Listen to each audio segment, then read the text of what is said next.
Yo, what's going on, everybody? It's your boy Northside Plow with Pop.1 Podcast, coming to you guys and talking about our newest sponsors, Dueling Guard. Yes, Dueling Guard, your one-stop shop for all your TCG accessories. They got the deck boxes, the play mats, the binders, and soon to come, card sleeves. Yes, they're doing it all, and I'm going to tell you guys right now, the quality of this stuff is out of this world. I really advise you guys to go check them out. And if you want to pick something up for your friends for the holidays, at checkout, make sure you use code POP1 for your 5% discount. That's code POP1, P-O-P, and the number 1. You get 5% off, and I'm going to tell you guys, walking around with this stuff, you're going to be the top of your locals. You're going to be the top of these big tournaments. You're going to really look nice. I'm looking at all this stuff. They just dropped their new 3 Captains Anime Art Cards Playmat and Deck Box combo. You want to go get that before it sells out. It is insane. Your favorite pirates on your favorite deck box. Gotta love it. Use code POP1 for your discount. That's again duelingguard.com. Very cool people. Down to earth owners too. Got to sit down and talk on the phone with those guys. I got a feeling this is going to be a really good journey. So you guys go check them out. Let's get back into the podcast.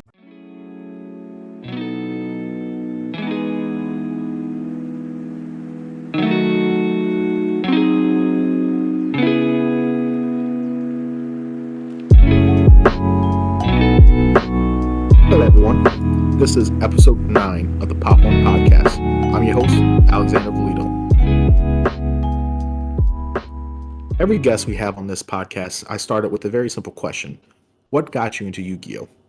It fascinates me how so many different people from all different walks of life have pretty similar stories, or just any story whatsoever, that got them into this silly little card game that we all play and all love, that eventually blossomed into something major that's a huge part of all of our lives.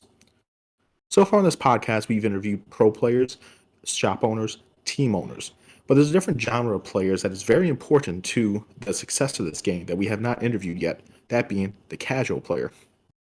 What makes casual players so important is the fact that they are an integral part of their community. They love their community and they build their community. But what happens when there's no community for these players to play in? Well, ladies and gentlemen, today we have a very special guest. We have a player who just a few short years ago lived in an area where there was no community whatsoever. No local OTS supported the game of Yu-Gi-Oh! They supported other card games, but not Yu-Gi-Oh! Through hard work and determination, this man was able to create one of the most thriving scenes that exists in the state of Louisiana today. Join me as we listen to this fascinating story. Please help me and welcome Mr. Jacob Knight.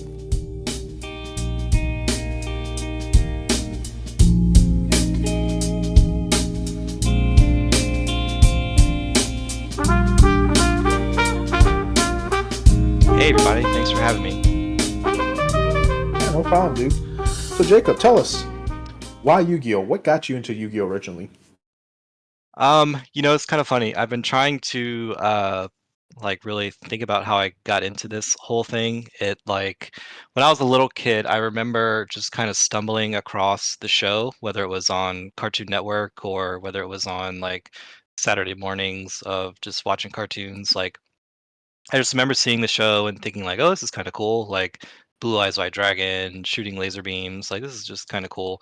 Um, and then I remember just like really being into the show. And then I think it was one of my neighbors came over one day to hang out and he brought with him a stack of cards. And sure enough, it was the cards from the show that I was watching. And I was like, whoa, this is like really cool. And I was looking at them and I saw like Blue Eyes White Dragon and I saw just all these other cards that he had. And he kind of just like let me look at them. Like he didn't teach me how to play. He didn't like really tell me what they were at all. It was just like, here, aren't these cool? And I was like, yeah, absolutely. Um, and then it was either by chance, like, or I can't remember if he intentionally forgot them at my house or if he just forgot them at my house. But I remember he left that stack of cards at my house. And I just kind of like looked at them for hours, like just sitting in my room. And I remember like reading the like flavor text on the cards and thinking that was just what the cards were supposed to do and just like looking at attack and defense and kind of just like making up my own what I thought the rules of the game were and trying to play with them because I had played Pokemon before, right? Like I was a big Pokemon kid growing up in the 90s, so like I like had a general idea of what like a card game was. So like I had a general concept of like how cards potentially could work with each other, um, but I had no idea like what the cards were or what the game was or what it meant at all. Because in the show, all they do is they just like slap stuff onto the board, and the big hologram comes out, and there's a big old laser beam fight. Um, but then eventually, I want to say I was able to like have my mom get me a starter deck from the store one day. We were out grocery shopping or something, or maybe it was for my birthday. Don't exactly remember the full details, but she got me a Yugi starter deck. So that was my first like cards that I owned myself was the Yugi starter deck with the Dark Magician. Um, and eventually I just learned how to play. I read the rule book, and I had a couple of friends at the time who were also sort of generally like casually getting into the game, and eventually we just learned how to play. And we would play with each other with our starter decks. Um, and then one day, my friend called me and told me about this shop close to our house that was called Slam and Sam's in Baton Rouge. And he said, "Hey, Saturday morning at 11 o'clock, there's a Yu-Gi-Oh tournament, and you just show up, and if you win, you get a whole bunch of booster packs or whatever the prize was." And I was like, "No kidding! Like you can actually go to a place and play Yu-Gi-Oh with other people." And so sure enough, like I packed my starter deck up and like put it in my pocket of my blue jeans, and we went to how so funny is you just put it in your pocket. Um, went to the Did you do the rubber bands too? Oh, you already know, like, with the rubber bands and everything, like, you just show up at the card shop, and, it was like a sporting goods store that had just some a little space in the back, and they did a $5 tournament, and sure enough, you sit down and, like, I got smoked, obviously, because 'cause I'm just playing with a starter deck, and there's people that had real cards that I'd never seen before.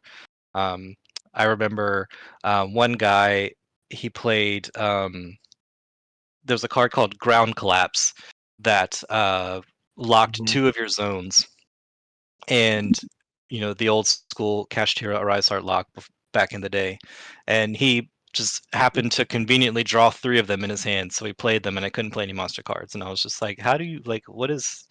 How do I win?" And he's like, "You don't." I was like, "Cool." I'm 9 years old. This is awesome.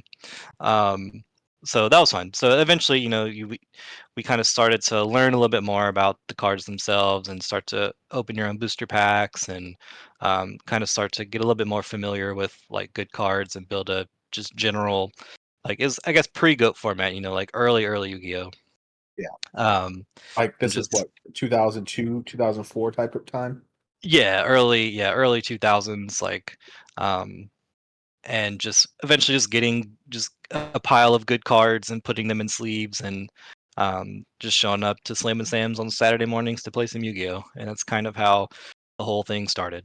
And then really since then it's been an off and on love-hate relationship really for every era of my life really. So, kind of coming in and out of the game as eras go. So, that's how we all got One of started. my favorite, yeah, one of my favorite things about doing these podcasts now is hearing the stories of how all these different players kind of got into the game. And one of the main themes is everyone gets a star deck, everyone goes to locals, and everyone just gets absolutely destroyed for the first Hmm. few times that they go to the locals. In I the noticed early that days too. of locals, did you? Yeah, yeah, Like I it's noticed that too. crazy how we all have kind of the same story. Right, it's cool, like, hearing, like, you had Crystal Blanc, on the pod, and, like, hearing him and hearing Hani and, like, Jay, like, everybody, it's like, "Oh, we all watched the same show," and sure enough, like, that's how we all got here, regardless of, like, what level you compete at or, how seriously you take the game, like, we all started really the same way. Yeah. Back then when you were a kid, did you find that the local scene was very, I don't know what the right word is, but like, did they take you under their wing? Did it take a while for them to start like saying, "Hey, this kid's coming to locals every week. Let's start teaching him how to really play." What was that experience like for you as a young child? Um, yeah, so, like, this was early Yu-Gi-Oh, right? So a lot of people playing the game are about your age, so it's mostly younger kids, but there was a group of older kids that was playing the game. And they, of course, had, more access to the good cards, right? A new set would come out and a new good card would come out, whether it was um, I don't know, I'm gonna try and show my age here and really date myself. Probably like, okay, so like Vampire Lord, right? Like Dark Crisis comes out and Vampire Lord Yep. is an awesome card, right? Like everybody wants to get that card, but when you're 9 years old, you can't really get it. You don't really have access to it. Or like I remember showing up to the shop one day and getting Yada locked, right? And I was like, "Oh my god, this is insane. Like, how do I get this card? This is the best card I've ever read in my life." But it's super hard to pull. You have to get really lucky and pull it, or you just have to be able to, get access to it. But there was actually one summer, I remember it was either others had gone out of town or my parents were going out of town or something for a week, and they actually signed me up for the shop. Slam and Sam's did like a day camp, and it was just like a, hey, you just drop your kids off for the afternoon, and they'll just hang out at the shop all day pretty much. And during the day camp they had some of the older kids, like the older guys, I guess they were teenagers. um, they were the counselors, and each one of them was kind of partnered up with one of the younger kids, and like they would basically do like exactly what you said. Like they would take you under your wing. Um, my buddy, I guess, he like looked at all my cards and he just put a deck together that was pretty good, just a compilation of good cards, basically. Um, and we would play each other, and he would kind of show me what to do, and then they would like coach you through certain scenarios, like playing, like they would kind of start like or they would do a tournament like at the end of every day with all. I mean, it was maybe 6 to 8 kids in the camp, I guess is a good way to put it. Um, and they would kind of coach you through some of the matches and just kind of cheer for you, and that was kind of cool. Um, and they would go through different things each day. So for like 4 or 5 days during that week, I got to like go to Yu-Gi-Oh camp pretty much. So cool. Stuff like that doesn't exist anymore. That reminds me of another experience I had back then. I don't know if that shop also did this, but you remember lock-ins? Yeah, this particular shop did not. It was more of a like it was more of just a Saturday morning type. They didn't really have those kind Yeah. of hours, but as I kind of like our shop now, right? Like our locals here in Baton Rouge, they do lock-ins every so often, but um Mhm. there would be other activities like growing up as kids that would do lock-ins. That was totally like a early 2000s, 90s thing. Like that was super fun. I definitely miss those days. I don't know if I would participate in them anymore, but back in Oh the day, I used to no. love going to lock-ins. I used to beg my mom, like, please can I go to a lock-in? And then once midnight would hit, I'd be knocked out. Oh yeah, absolutely. I couldn't hang nowadays. Definitely not. So that was your kind of like childhood experience. What was it like going into middle school and high school even? You're starting to get older. Did you find that you got like a part-time job? You ever to play the game more? Did you find that you wanted to fit in more with the school crowd, so you like stepped away? What was that time of your life like? Yeah, it's a little bit of both, right? So as I'm getting into like fifth and sixth ish grade, and I'm like starting to really like understand what the game is and how to play and what like how to get good cards and like how to be sort of, I guess, competitive from a pre-competitive Yu-Gi-Oh standpoint. Um, we would go to the shop every so often, and I would do pretty well. But I was kind of starting to see like other people learn that other people were playing the game too at my school. So like I was kind of making more friends at school playing the game, and like we would have sleepovers on Friday nights, and like I'd spend the night at their house, they'd spend the night at my house, and we'd play Yu-Gi-Oh at home, and then we'd go to the shop on Saturday morning. Um, but as we got a little bit older, other things start to be more important. You want to play baseball in the summer, and you want to play basketball in the winter, and then you want to just do other things. And obviously Yu-Gi-Oh is not the most popular you know activity for all the cool kids in school, so you don't really tell a whole lot of people Right. that you're playing. um, and then like Hide once you that get to secret. right, exactly. And then you get to like seventh, eighth grade, and kind of start to want to start liking the girls and going on dates with the girls. So obviously, that's not the first thing you bring up in a conversation. But kind of fast forward a little bit to high school. So we forget about the game for a little while, and we start. focusing on just being a quote unquote regular guy.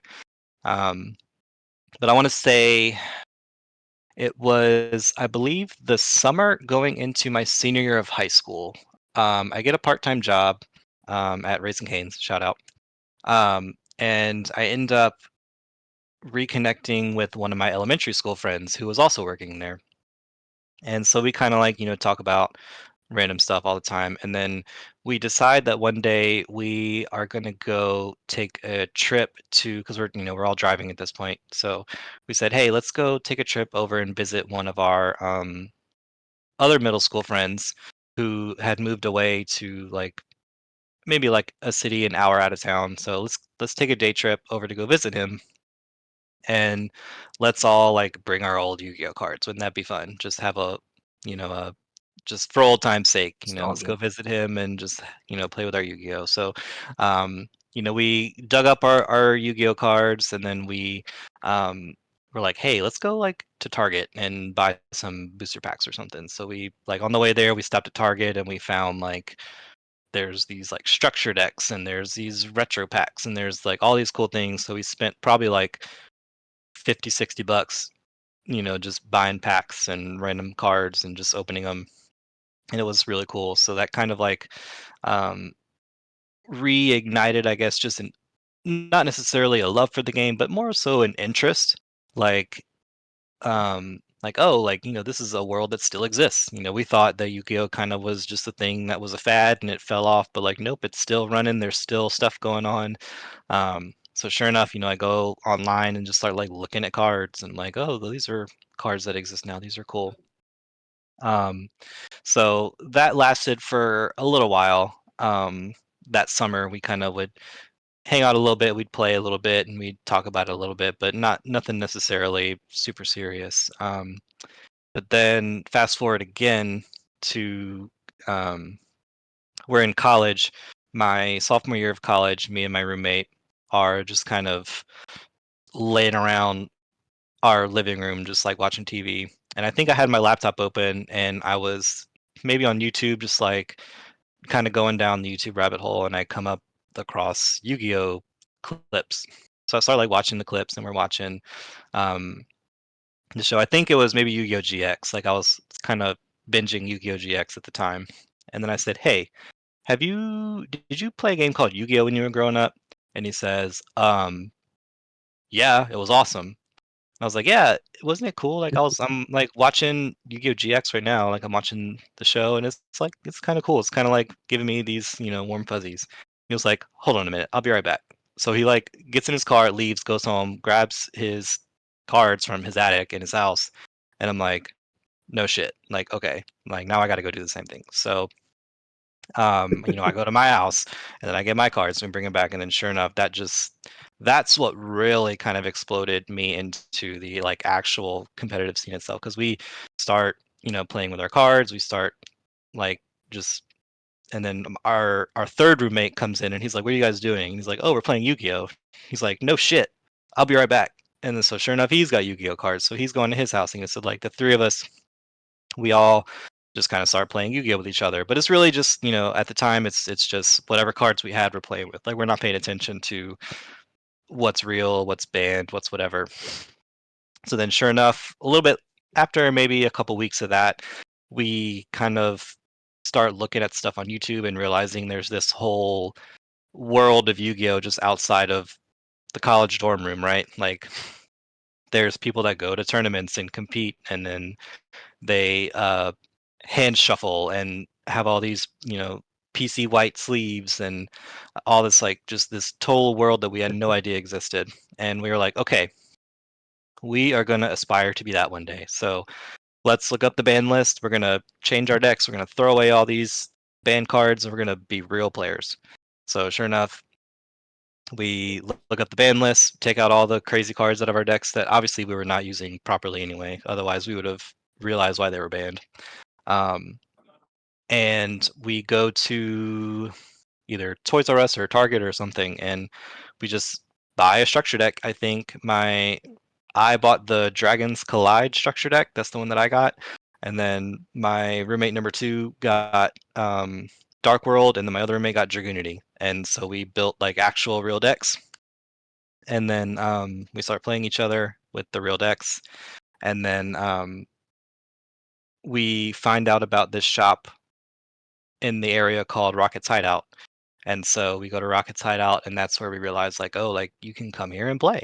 Sure enough, they invite us. They say, oh, on Saturdays and Wednesdays we play Yu-Gi-Oh tournaments, and you can come here and buy sleeves and supplies and cards and whatever. So um, we kind of expand our metagame from the living room to the local scene, and it just from there it was done, right? You step foot in locals one time and go to a tournament, and then you never stop from there. So um, it was super cool. Like, I met a lot of cool people at Rockets, and obviously I got smoked in my first tournament because I was just playing, structure deck with random staples that was good for the living room meta, but not necessarily for an actual local scene. And then from Like there we that just deck. right, yeah, like from there we just evolved, right? Like it was just, hey, like this is the metagame, this is what's good, this is how people play, watching YouTube deck profiles, watching people play matches on YouTube, and just just exposing ourselves to just the overall general Yu-Gi-Oh like overworld. Um, which is really cool. Like it was really cool to kind of like just become part of something like that we had no idea existed. Obviously, not necessarily the best way to make good grades in college and study, so I don't necessarily recommend that method. Definitely focus on school, but it gave us something to do, and we had a lot of fun with it. In the apartment, my roommate had this little model train set thing that he had gotten from one of his engineering classes, and he had set it up in the living room. And we made a joke about it. We were like, if you need to build your deck, you have to go in the middle of the train set. So anytime anybody wanted to like lay their cards out and get their deck together, they had to go in the train. So the train became like the deck building area. So that was kind of funny. Um, and yeah, and then really from there, it just became a matter of like trial and error, like losing and then getting new cards and learning what cards do, and just kind of learning how to be a meta player, and like how to just play with people that have been playing the game for a long time, and just learning how to just be a legitimate competitive player. And Remember that's what the meta was back then? yes, it was.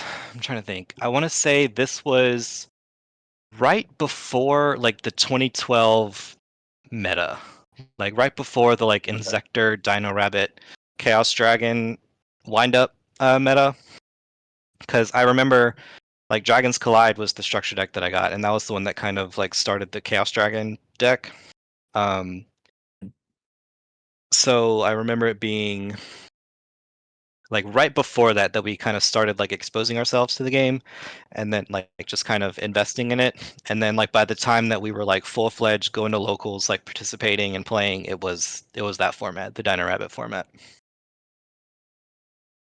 So, at what point did you start to evolve from going to locals to going to regionals? What caused that to happen, and what passions um did that ignite? so really, I didn't necessarily participate outside of locals at that time, because we were in school, we were in college, and I was trying not to like really spend a lot of time outside of school, and I was also working part-time still on the weekends, so I couldn't like play as much as I really wanted to as far as at locals.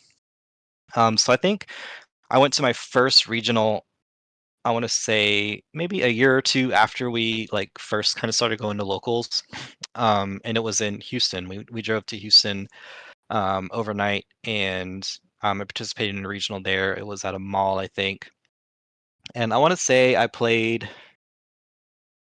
Maybe it was a version of Chaos Dragons that I played. I can't exactly remember. I think it was Chaos Dragons. Um, and I did average, right? Like I went like X4 or something. Like I didn't do particularly well. But it was cool. Like it was a cool experience to play like a long 8, 9 round tournament against some pretty good players that were playing like legitimately top tier decks. And then also like being able to trade and just like interact with other people that were involved in the game, and just meeting new people, kind of making some friends. Um, and then I ended up taking another break right before I graduated college. So like my last semester of college, I ended up taking a break because my friend group had picked up a D&D game, and they met on one of our like locals nights. So I was dating a girl at the time, and she was in the D&D group. So of course, girlfriend takes priority over locals. So I miss out on one of the locals days, and I was just like trying to focus on just graduating and getting done with college. So I took a break from the game that semester. Um, and then I didn't really come back for a while. I remember missing all of like Arc V format. Like I had no idea what a pendulum monster was. Um, Name. like I missed like the Necros deck. Like everybody was talking about Necros. Like I had no idea what a Necros card was.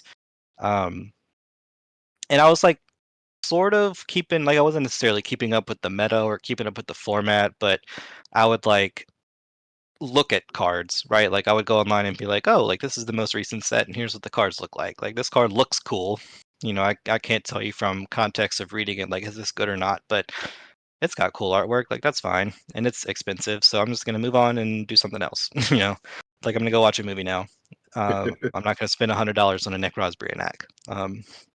But what kind of started it again was I'm sitting in my apartment after college. I'm with my girlfriend at the time, who's my now wife. Shout out to her.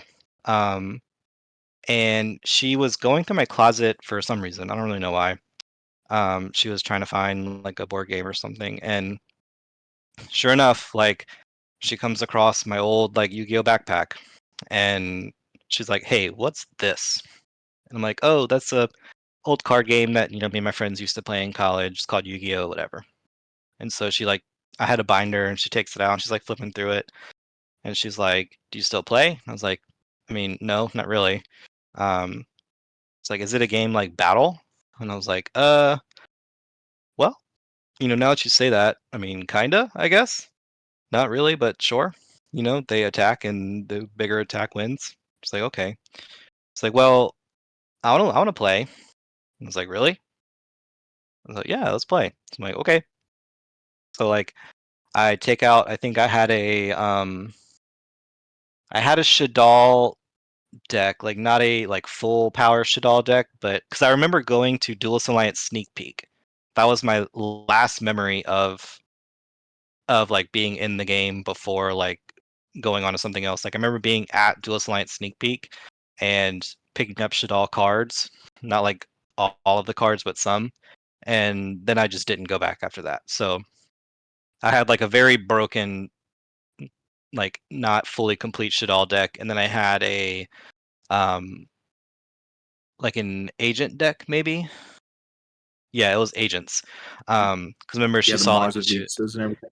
yeah, because I remember she saw them and she was like, "Oh, fairies and planets. Like, I like that." So I was like, "Cool, here you go." So like I taught her how to play, just like obviously base level. Like we learned like, oh, this is a how you summon a monster. This is a trap card. This is a spell card, and you know Venus summons the shine balls, and here's what you can do with the shine balls. You can overlay into a rank 2, and here's what a rank 2 is, and here's what a synchro is, and stuff like that. So, like she learned like the basic level of what the game was, and then just something from there just like snapped in my brain, and I was just like, I've got to get back into this, man. Like I've got the fever. So, like I ended up ordering like a whole bunch of cards for her deck, like for the agent deck. Um, I think I go online and look up like the most recent agent deck profile, and I just like order everything for that deck. And then I go looking online. I'm like, okay, like I saw like a Mermail deck, I think online that was fully complete. I was like, oh, Mermail's like that's my jam. I need to buy this. So I get my Mermail deck, and then we just like start playing each other with our more like actually constructively built decks, and learning how to play the game a little bit more. And then we're at Target one day, and she sees the structure decks, and she's like, "Oh, let's get some structure decks and you can build me a deck. And it happened to be the Pendulum Magician structure deck, the one with like Dragon Pit Magician, Dragon Pulse Magician, and Hmm. she was all into it. She was all about it. So we built her the deck, but I had to like figure out what a pendulum card was because I had no idea what that was, and she was like trying to get me to teach her. And I was like, honestly, I have no idea. I don't know what a pendulum card is. I don't understand. It's a monster and it's a spell. And she says, what does that mean? I'm like, I'm trying to also figure that out myself. And she's like, they don't go to the I'm graveyard. still trying to figure that out to this day. I know, right? She's like, they don't go to the graveyard. They go to the extra deck. She's like, what does that mean? I was like, I don't know. So like we have to and like but sometimes they go to the graveyard like if you solemn warning the summon then they go to the graveyard but if you trap hole it doesn't like we didn't understand but eventually we figure it out like we learn how to pendulum summon and all that stuff um so really like then from there I go okay well I used to play at this place called Rocket's Hideout, let's go see if they still um still operate, right? Like let's see if they still do tournaments. So I show up on a Yu-Gi-Oh day and um like the place is empty. Like there's nobody there. There's no Yu-Gi-Oh players there, I should say. Like they were playing, I think, a Smash tournament or something. So I just kind of show and I walk in with my backpack and I'm looking around and I'm like, I don't know anybody here. And the guy comes up to me and he's like, "Hey, what are you here for?" And I'm like, "Yu-Gi-Oh." And he's like, "What?" I'm like, "Yeah, Yu-Gi-Oh. Do y'all do Yu-Gi-Oh here?" And he's like, "Well, no, we don't have anybody that plays here." I was like, "Oh, What year is this? this was 2015, 2016-ish, I guess. Maybe 2016-ish. Because I think what had happened was I don't know. I don't want to tell. I don't want to go down that road because I don't know if that's a true story or not. But I do know that like Rocket's Hideout was part of like the ARG series. This was when I was like not in the game at all, so I would be kind of conjecturing Right. here. But I do know that they went through the ARG series, and then I think the scene kind of fell off after that. Um, because I know that like ARG and Konami had like a split at some point.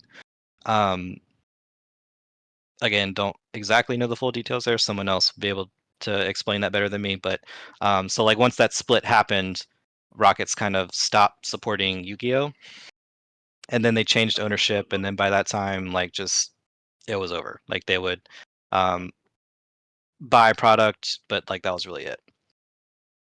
Um, so what really happened next was I start texting some of my old buddies like, "Hey, like, does anybody go to Yu-Gi-Oh anymore?" And they're like, "Nope, like we don't." So I'm like, "Okay, well, that's that. I guess that's it."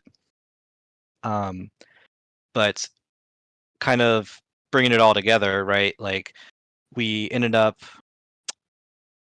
kind of reconnecting with some of the old guys that I used to go to the shop with, and being like, "Hey, like, do you want to like come to the house and hang out and we can play?"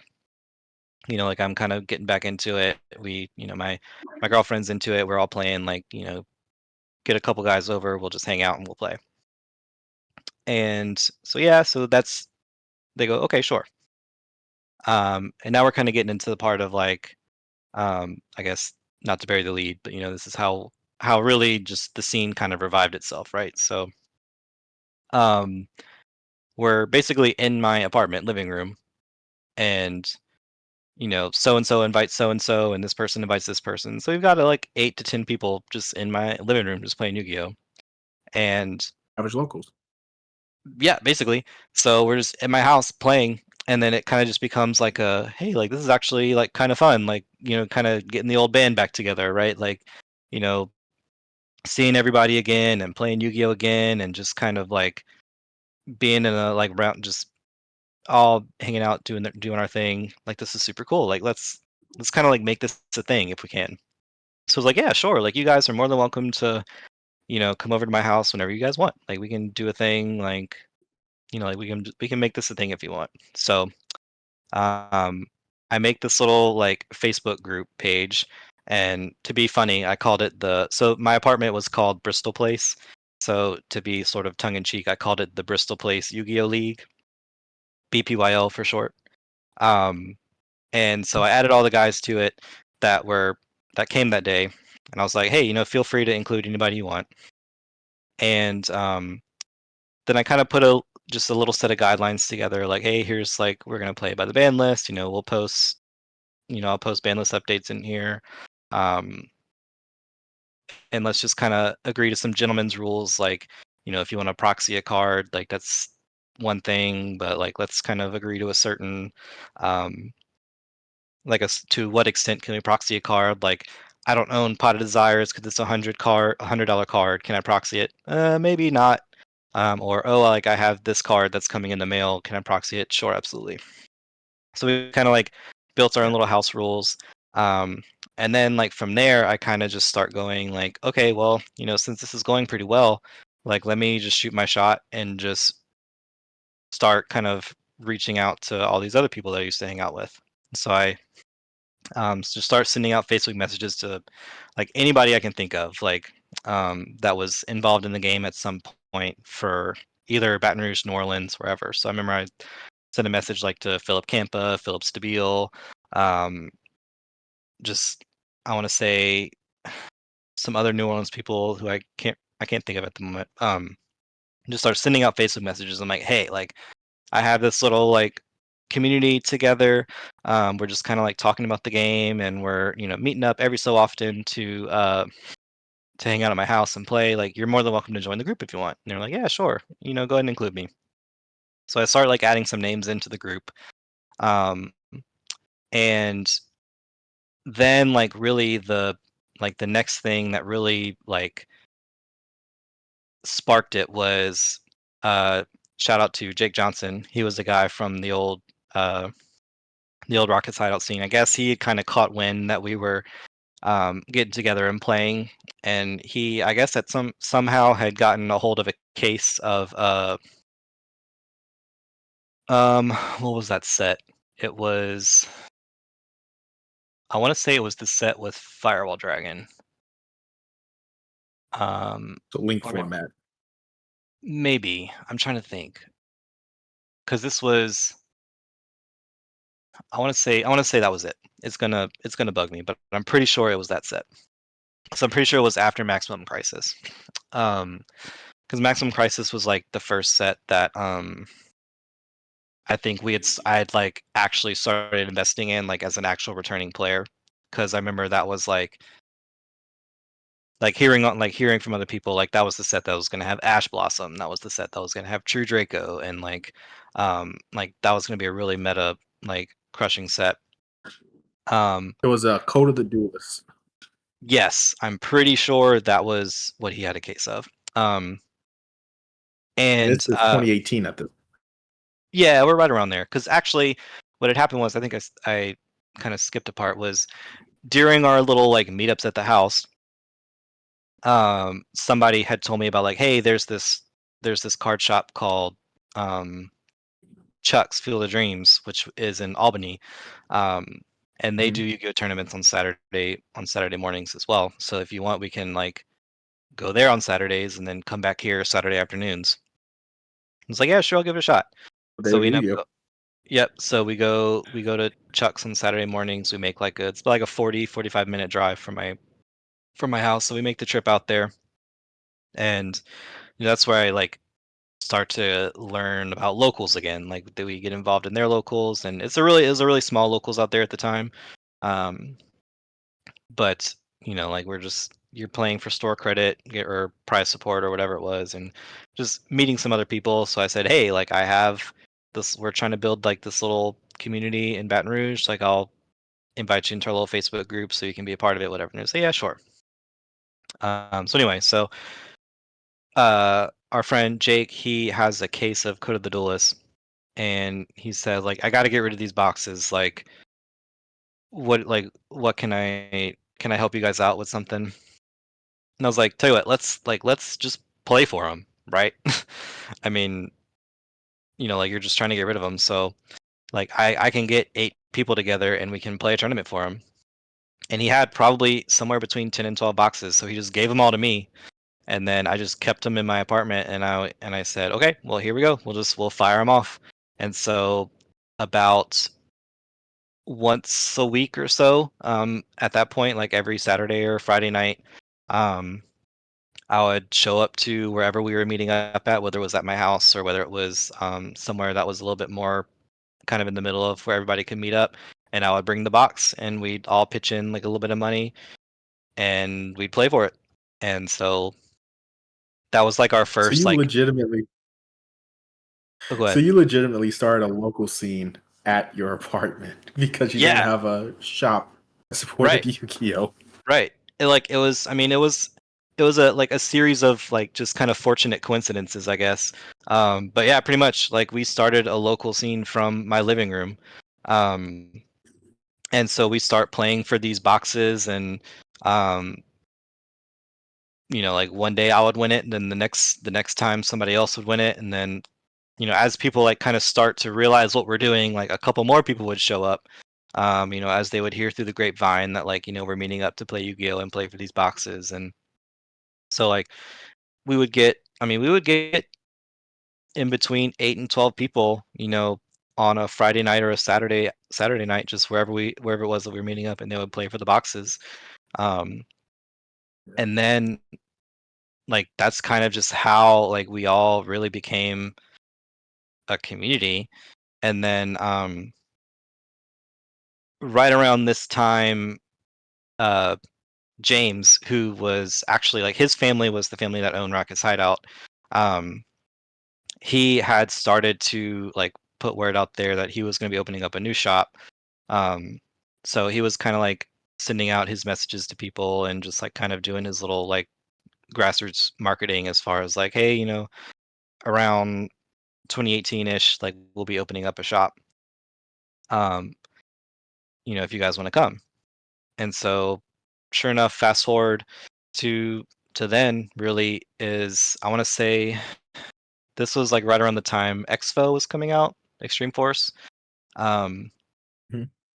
and so we kind of transition all of our meetups to Rogue, and then that's kind of where it blossomed from there. Just people start showing up to Rogue, um, and everybody that The comes road in. games in Baton Rouge, correct? Yep, yep, the Rogue games in Baton Rouge. So as people would come in, like James would send them my way, like, "Oh, you're here to play Yu-Gi-Oh? Go talk to Jacob."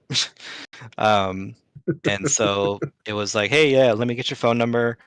Add me on Facebook. I'll put you in our Facebook group, and that's where we talk about where we meet up and stuff." Um, and then really from there, like eventually James became OTS certified, and it was at that point it kind of exploded. Um, as like and then eventually I kind of started to branch out a little bit, and I started going to there's this shop in Biloxi. What's it called again? Jack's. We would go to Jack's. It's yeah. Um and he was having case tournaments there, and they would that from there, like that's where I met Hisam and Hani, and reconnected with a lot of like the New Orleans guys that I knew from back in the day, like Anthony Vo and like Joseph Gray and all those guys. Um, so that's where I told them, I was like, hey, yeah, like we're playing in Baton Rouge, like I'll put you in my Facebook group, like I'll put you in my little community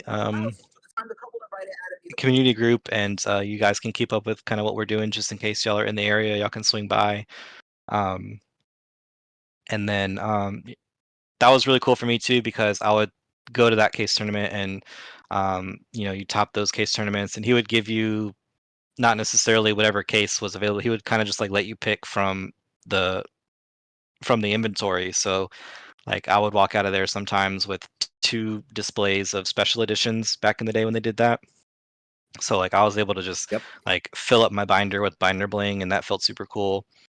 Um, and so really like eventually I obviously have to take down the Bristol Plays Yu-Gi-Oh League title from the Facebook group, because that joke has kind of expired. So um, I just turned it into Baton Rouge Yu-Gi-Oh, and I kind of opened it up a little bit, like to let people invite each other.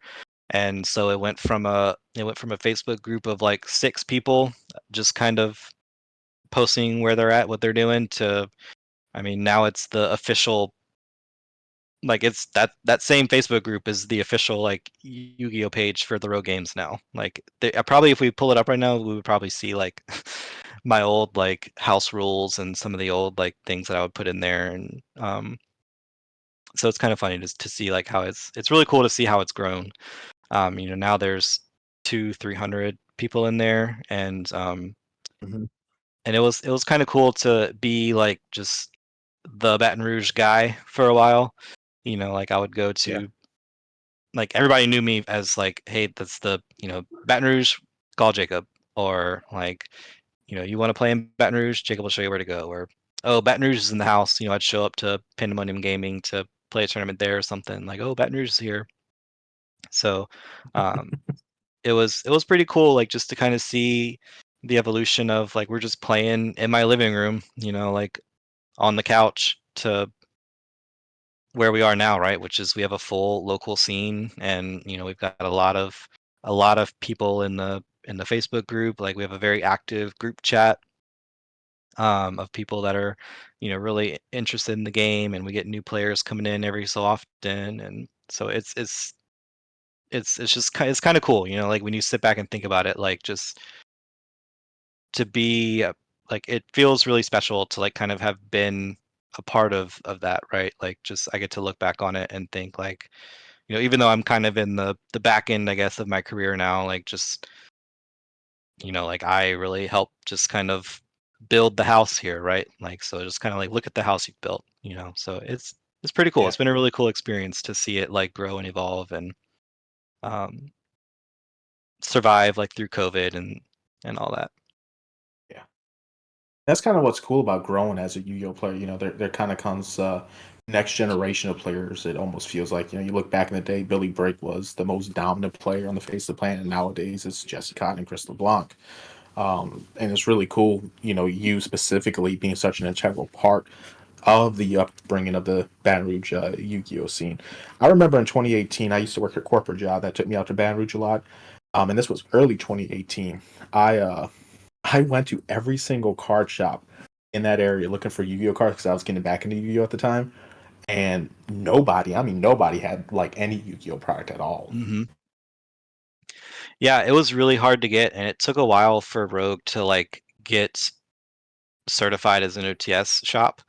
Um, because if you're not an OTS store, like, you get no product. Like, because I learned this a lot from James. Like, because I would ask him about, like, are we going to get the new set? Are we going to get the new structure decks? Like, are we going to get OTS packs or anything like that? And, like, if you're, like, not a partner store, like, it's you are, like, on the bottom of the list as far as the product you get. So, like, it's definitely really hard to, like, get product and have a shop support you. But um, I want to say, yeah, it was somewhere around maybe late 2018, 2019-ish, I think, when Rogue finally got certified as an OTS partner. So it Mhm. definitely took a while, but eventually they got there, and it was really cool, to kind of be Yeah, I be a didn't part hear of about that. Rogue until I want to say 2 years ago, but COVID probably had a lot to do with that. It caused a lot of Yeah, pause with all these yeah. tournaments. COVID. Obviously, they had to close the shop down for a while, and another thing that happened too during that time was I ended up moving for my job. So I was in, I'm in a corporate job too. Um, I ended up, like, applying for promotion and getting hired, like, for a manager level role. But that role was in Houston. So I ended up Mm. relocating to Houston. This was like during, like, COVID. Like, we're talking, Right. um like, what was it, March, April, like, or summer of 2020 COVID. Like, we're in the heat of COVID. Um, Yep. and I remember being, like, really upset about it too, because, like, just, it's kind of funny to think about it, right? Like, because we can't play online, but I still try to, like, I still try to engage with the people, and I think this is eventually where we ended up, like, creating a group chat as opposed to just, like, posting in the Facebook group, because um, it was much easier to connect that way, since we weren't, like, having that face to face, like, twice a week or 3 times a week, meeting up and talking to each other. It helped us like stay connected, and we ended up um, like trying to do these online DB tournaments, like just doing the best we could to kind of re-engage with the locals, because especially because that was the time when I can't remember what the set was called, but it was the set that had like Eldritch and Adamantipator. Um, I God, I'm and drawing a like blank too. right, I'm like really struggling Eldorado. to Eldorado. yeah, I'm struggling to think of like what the set was called, but um like everybody was super excited for those decks, right? Like, because we had heard about them from like in the and like we'd been like looking at it online and kind of theorying the deck before they got here. And sure enough, they get here and we can't play them because there's everybody's kind of shut down and at home and trying to stay safe. And so like, hey, like let's just play online, I guess. Like let's build the decks online and we'll just do online tournaments and we'll like each maybe pitch in a couple dollars and first place much, second place can get this much if you want to do that, or just whatever you guys want to do, right? Like or if like we can pull up and do an online order to pick up a box from Rogue and house or something, like whatever it is you guys want to do. So we were doing like online tournaments. But yeah, but then like that summer is when I ended up taking the job in Houston and moving. So um, I kind of had to let go of my baby for a little while, which was really, really sad to like think like, oh, like I really helped build this community and I built it up and, I met a whole lot of people here, made a lot of really cool friends, but um, it's like, I know it's in good hands now. So, we kept the group chat alive and I was like, hey, you guys can, always reach out to me if you need anything. Like I can be a resource for you. Like if you need help, like talking to James or just whatever it is. Um, and then that was kind of like how I took another small break from Yu-Gi-Oh too, because obviously, starting a new job, starting a new city, like the first thing is that comes to like your first priority is not Yu-Gi-Oh.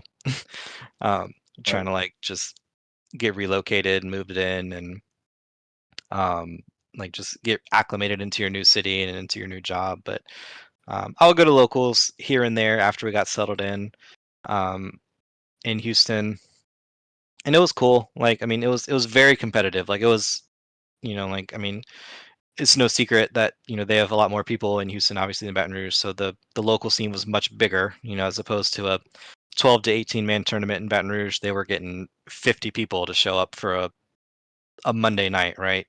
Um, and all of them super competitive, and so it was not as fun for me, I guess, because I guess that's the irony of it, right? Like I kind of came from an environment where I really built the scene, right? So like I knew everybody. Like nobody came through that shop that I didn't know or that like like I knew everybody, like everybody that came through the shop, like I introduced myself to or they introduced themselves to me. So like there was nobody that I didn't know. Then I go to a new place where now I'm the one that's like intruding on an already established local scene. So um it was tough, but at the same time, like I just kind of did my thing. I kind of like just came in, tried to like introduce myself to people, and as I'm playing against people, just try to talk to them and get to know them, and just kind of see, like, oh, do you guys come here a lot, or what's the scene like here? Are there any other shops in the area, or is this a cool place to come? Whatever. And I made a couple friends, but I went a couple times, maybe in between 6 and 10 times, I guess I would say the whole time I was there. I showed up to a couple of their box Mhm. tournaments and Um, I topped a couple of them, which was kind of cool. Um, you know, being able to go to like a super competitive local and go like 5-1 in a 6 round box tournament. Almost like a regional, right? Like every week. And there'd be sometimes I'd show up and I'd get smoked because they really show out that day, and like the sponsored players would all come out and they'd smoke everybody, and it kind of is what it is. Um, But then, like, to take it all full circle, I end up moving back. The job that moved me out moved me back to Baton Rouge. So I come back home and just kind of pick up where I left off. I just, I show back up to to Rogue at some point after moving back in, and it was like I never left. Everybody was super cool, super excited to see me, and I just was able to sit back in and almost pick up exactly where we left off. Yeah, and Rogue, if I remember correctly, used to have a more casual scene. Not that it's not casual. Every time I've gone to Rogue, I've enjoyed my experience there. But I find that every player there plays like a meta deck. Yeah, it's kind of it's hit or miss, right?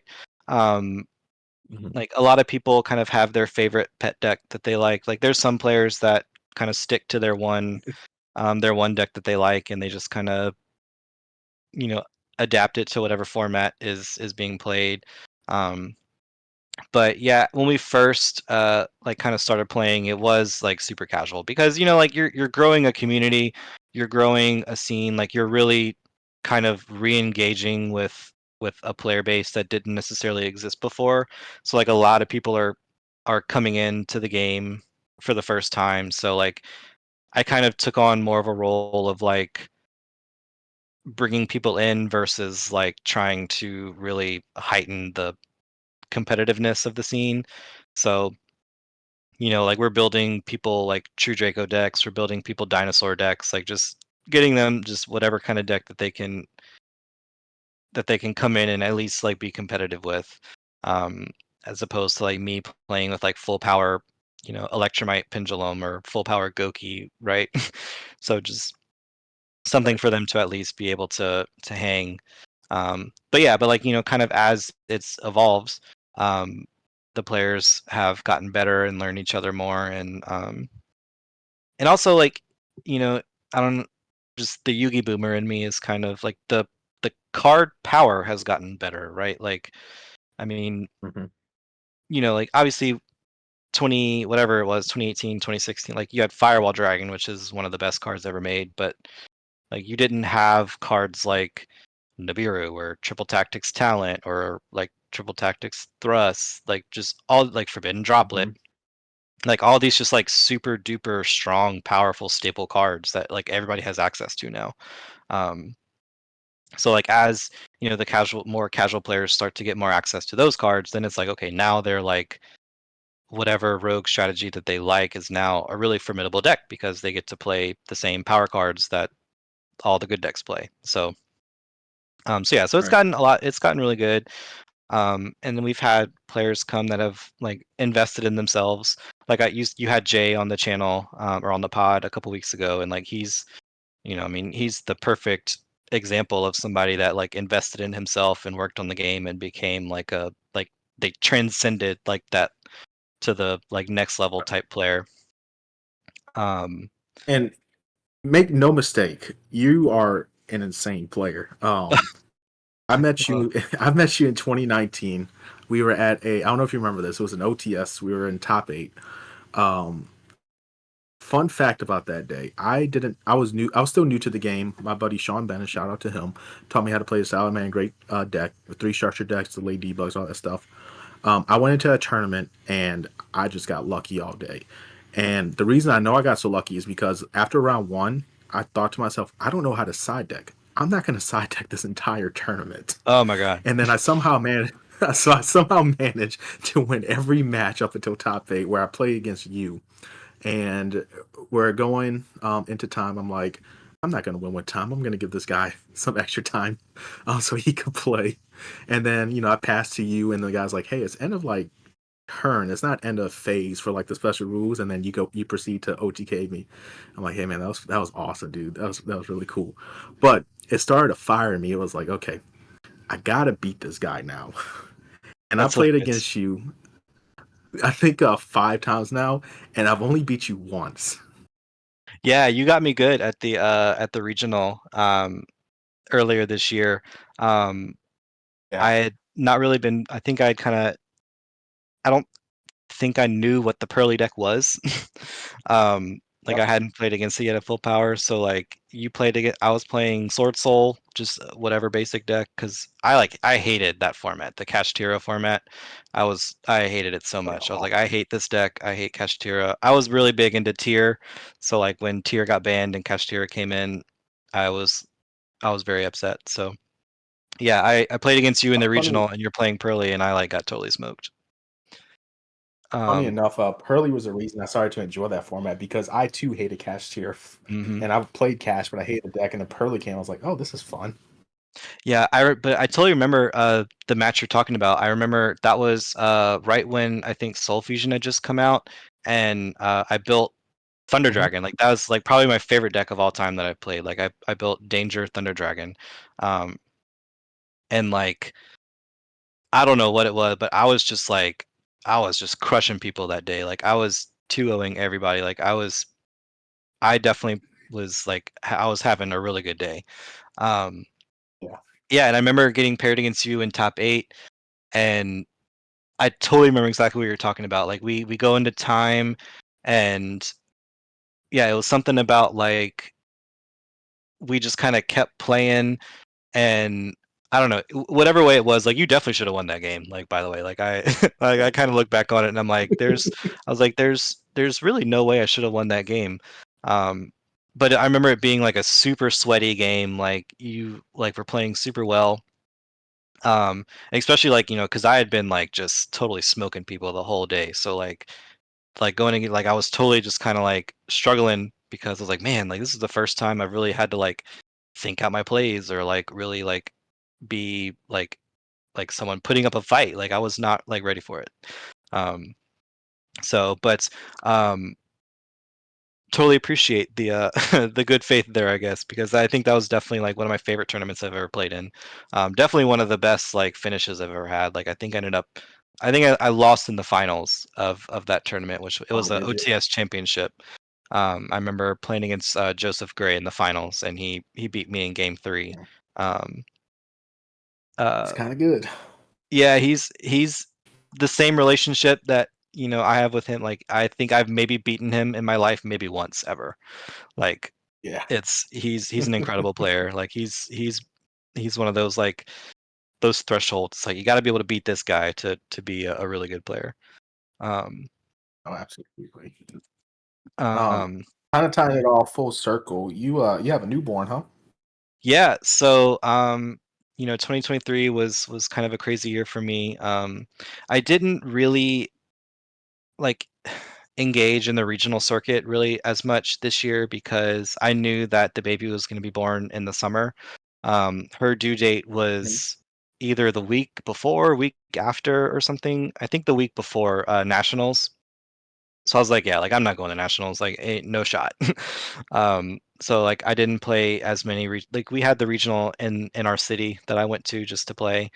Um, but yeah, for sure. So she was born on June 29th. So she's been really taking all my time since then. She's awesome. Like being a father is like a even greater like joy than I ever could have even imagined. Like I know it's like super cliche. Everybody says like everybody says that like oh It's true. she's but it's really true. Like just like it's so crazy just to feel like oh like all of a sudden life's not about you anymore. Like we have someone to take care of, like someone's depending on you, and like you end up just like not really wanting to do anything else because you just want to stay at home and play with the baby all day, and like you come home from work and she giggles at you or smiles at you the certain way and it just like melts your heart. You're like, yeah, this is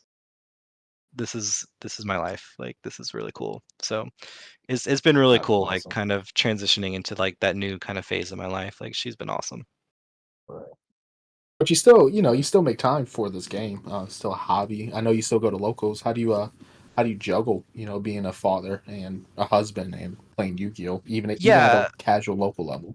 yeah, really it's like I owe a lot of it to my wife, really, right? Like I mean she really encourages me to like maintain my hobbies, right? Like if it was up to me, I would stay home every day. Like we would just stay at home and we'd like hang out with the baby all day and we'd watch movies and whatever. We'd watch Bluey and whatever, but she's like, no, like you need to like those are your friends. Like those like that's your life, like those are your friends, those are your buddies, like that's what you like to do. She doesn't, she was coming to regionals with me at some point during our like career, but she stopped doing it after a while, so she doesn't play anymore. But She really encourages me to get back Right. out there and go. Um, What like as about long as we don't have any like anything going on that we need to be a part of, um, yeah. she's always like supportive of me going to play, and so I go to locals, on Wednesday nights, Sundays, um, and if there's like a tournament in the area, like there was an OTS championship um, in the area. Uh, it was it last month or the month before that I was able to go to. Um, Ended up just missing out on top cut, which was unfortunate. But like she was, totally all. I was like, hey, like, is it cool if I just go to the tournament all day on Saturday? She's like, yeah, sure, I got this. So it's really cool to have like a supportive partner that really just kind of like encourages you to continue to participate in your hobbies and go see all your friends and um, Yeah, that definitely sounds like a super healthy like marriage and relationship. And one of my favorite things I notice is every time I see a picture of you with the top cut, there's your wife commenting, "Look at that hunk right there." I know, right? Isn't that so funny? Yeah, uh, I think she does it because she knows that it like embarrasses me, but yeah, it's fun. Like it's really cool to have like someone support you like that. But like Yeah, and but like from my perspective, like I try not to take advantage of that trust too, right? Like because I know that I can't just like say like, hey, like we have a YCS this weekend, so I'm out. Like so I guess like that part of my career is more or less like not necessarily happening anymore, like just the weekend after weekend regional grind or um, right. saving up to go to the YCSs to Atlanta or wherever. But um, like being able to compete at a local level still and like go to a case tournament every so often or if there's a regional that's close by, like be able to participate in that. Um, I still do want to go to Nats. Like that's still a goal that I have for this year. Um, and she's all about it too. She's super into traveling, so any excuse that she has to get in a car or get on a plane and go somewhere, she's all into it. So she even told me like, "Hey, I need you to get your Nats invite so we can go." Or she'll ask me like, "Have they announced where Nats is going to be yet?" I'm like, "No, not yet."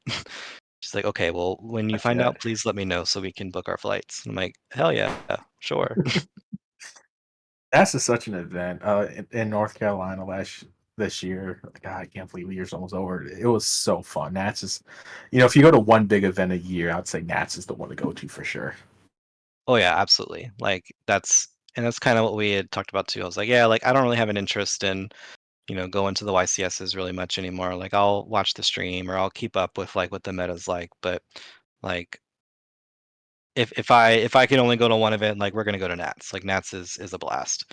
Sure. Um, that's Yeah. definitely like when I'm able to look back on my career and like that's been the most enjoyable like events that I've gone to. Like obviously like hopping in a car with your buddies and driving to a regional at 5 o'clock in the morning is fun, but like just being, getting a hotel with all your boys and, you know, just taking part of a huge, just national Yu-Gi-Oh event and then like exploring a new city and having, eating a cool dinner at a new place. Like that's just um, like totally a blast. Like some of my favorite memories of the game. So definitely excited to, if we're able to make it happen, be able to go this year. It's an experience I truly believe every Yu-Gi-Oh player should experience because I think that's what like it's definitely part of what drives me to this game. But so many people doing exactly what you said, staying up in the hotel room, submitting your deck lists, theory play testing, exploring the city, getting cool food. Like, th- there's not many games out there where you could do that Yeah, with at least at this level and as often. and like sometimes just like not even talking about Yu-Gi-Oh, right? Like Yeah. just chilling in a hotel room and just like just shooting the shit with your friends, like like just Hmm. hanging out talking about like whatever, right? Just whatever comes to mind, whether it's work or girlfriend or wife or like let's all go see a movie or something, like just making jokes, like just being like with people that you care about and people that are fun to hang out with is super cool. And also like going to an event somewhere and like seeing people that you haven't seen in a while. Like I remember like the regional in Baton Rouge earlier this year, the one where you smoked me at, that was my first time going to regional in probably 2 or 3 years, I would say. Like, I mean, it had been a while, because like I told you, like I didn't play as much when I was in Houston, because it was COVID, and then like we just didn't really have as much. Once I found out, my wife was pregnant, like we just kind of put all that on pause. Um, but like just like seeing all the guys from like New Orleans and like seeing some of the guys from Mississippi and out of town, like just being like, whoa, like hey, like it's so good to see you. Like what's been up? Like how's everything going? Like how's your kids? How's your wife? Whatever. Um, it's like that was super cool. Like just kind of being able to see everybody, and I look forward to that. Like when I go uh to events like Nats or to a YCS, like just being able to see like just meet people and see people that you haven't seen that you really only see like during Yu-Gi-Oh, um, Right. from out of town. So like that part's really cool. And what would you say to anyone who is listening and is thinking about getting into this game? Um, I mean, definitely do it. I mean, if you are interested in playing the game, like just absolutely just go. Like just show up to a card shop. Like show up to like if you're in the Baton Rouge area, go to Rogue, or just find a card shop that's near you that supports the game, and just go. And just kind of try to push past the awkwardness, I guess, of um, just talking to people you don't know, and just ask questions. Like ask tons of questions about like like how do you play the game, or what decks are good, what cards are good, like what cards or what set should I invest in? Can you kind of show me what how to build the deck or whatever? Like just absolutely just kind of just integrate yourself into a circle, um, that people are able to kind of show you the ropes. Definitely, At the end of like the day, we're all nerds playing a card game. yeah, absolutely. Like, I mean, is there a level of gatekeeping in the game? Like, I mean, maybe, like, I don't know, but like, not everybody is trying to be like a super high level player, and eventually people can get there, right? Like, eventually, people can decide whether or not they want to like take their career to like the YCS or the national level. Um, and then from there, like I would say, find a testing group, right? Like whether that's a team or whether that's just people online that are able to talk to and pitch ideas with each other or whatever it is. Like find a testing group to help get better. um but like just anyone that like wants to get into the game from scratch, like just be prepared to take a couple L's. Don't let that discourage you. Just continue to build from each loss, like kind of learn like, okay, like this, just take your loss and just like learn what decks do, learn what other cards do. Try to learn like how to metagame, and just like how staple cards can interact with each other, and how to read the body language of your, like, those are all like higher level stuff. But just starting from a beginner level, just get yourself a deck together, and just prepare to put some time in and watch YouTube videos, and just let it all, just soak it all in, right? Like just absorb it all, and become a sponge to everything Yu-Gi-Oh that you can. Oh, I love that. And I definitely love that story. Thank you, everyone, for tuning into this episode of the Pop.1 podcast. Please, if you haven't yet, please consider subscribing to all of our different socials. We're on Spotify. We have a Facebook. We have a Discord. All the links are going to be in the description down below. With that being said, thank you and have a great day.